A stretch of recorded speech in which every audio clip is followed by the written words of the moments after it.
एक बार भगवान के सेवक ने भगवान से कहा, आप सारा दिन मूर्ति बनकर खड़े रहते हैं, आज आपकी जगह मैं आपका रूप धारण कर लूंगा और आप आराम से घूम आओ। भगवान ने भी सेवक की बात मान ली, लेकिन भगवान ने शर्त रखी कि जो भी प्रार्थना करने आए उन्हें केवल सुनना और कुछ नहीं कहना। सेवक ने शर्त स्वीकार कर ली और योजना के अनुसार सेवक भगवान की जगह मूर्ति बनकर खड़ा हो गया। पहला व्यक्ति जो मंदिर में आया वह एक व्यापारी था। उसने भगवान से कहा, भगवान, मैंने नया कारखाना खोला है, कृपया उसे सफल बनाइए। व्यापारी माथा टेकता है और तभी उसका बटुआ गिर जाता है। वह बटुआ गिराकर बिना देखे चला जाता है।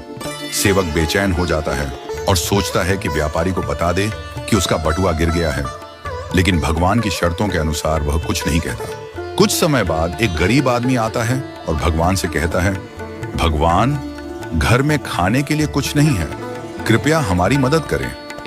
भगवान के सामने बटुआ पड़ा होता है। वह गरीब आदमी भगवान का धन्यवाद करता है और बटुआ उठाकर चला जाता है। फिर एक नाविक आता है और कहता है, भगवान, मैं 15 दिनों के लिए समुद्र की यात्रा पर जा रहा हूं, कृपया मेरी यात्रा में कोई समस्या ना हो। ठीक उसी समय व्यापारी पुलिस के साथ आता है और कहता है, यह नाविक मेरा बटुआ चुराकर भागा है। पुलिस नाविक को पकड़ कर ले जाती है। इस बीच सेवक बोल पड़ता है, बटुआ गरीब आदमी ने चुराया है।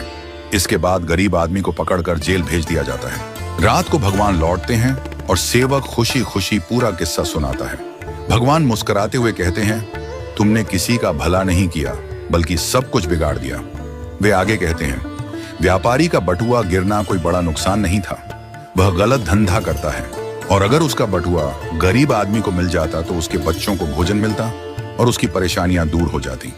भगवान ने कहा, नाविक जिस यात्रा पर जा रहा था वहां एक तूफान आने वाला था।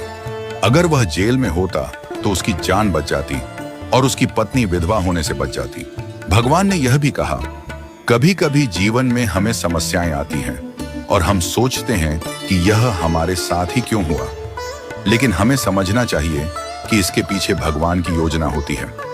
भगवान ने हमें यह सिखाया कि जो भी होता है वह हमेशा अच्छे के लिए होता है, भले ही हमें वह समझ में ना आए। इस कहानी से यह शिक्षा मिलती है कि हमें भगवान पर विश्वास रखना चाहिए और जो भी घटनाएं घटित होती हैं उन्हें अच्छे के लिए मानकर स्वीकार करना चाहिए। भगवान की योजना हमेशा हमारे भले के लिए होती है और कभी कभी हमें उस योजना को समझने में वक्त लगता है। हमें हमेशा यह मानकर चलना चाहिए कि जो भी होता है वह हमारे भले के लिए ही होता है और हमें उसमें भगवान की मर्जी को स्वीकार करना चाहिए। हमें कभी भी किसी स्थिति में निराश या हताश नहीं होना चाहिए।